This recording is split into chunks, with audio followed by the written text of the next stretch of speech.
At ng mga masugid kong nanonood o sumusubaybay sa aking video vlog. Andito po tayo ngayon sa isang fish pan sa pag-aari ng ating kabarangay o kababaryo kung tawagin. Walang dilit iba, ipakikilala ko po sa inyo. Bagamat kakilala nyo na itong fish pan na ito o yung may-ari, si Kuya Boy Aquino. Ayan po si Kuya Boy, ayan po si Kuya Boy ang may-ari. Ayan po, pwede kang kumuhay ko kay Kuya Boy.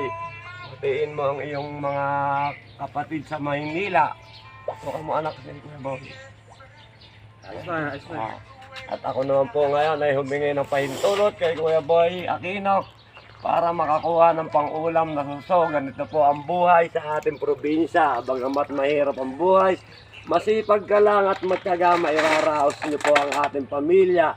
Sa ganitong paraan po masusustinehan natin ang pagkain ng aking pamilya. Kaya maraming salamat po sa pamilya Aquino, sa mga tumutulong.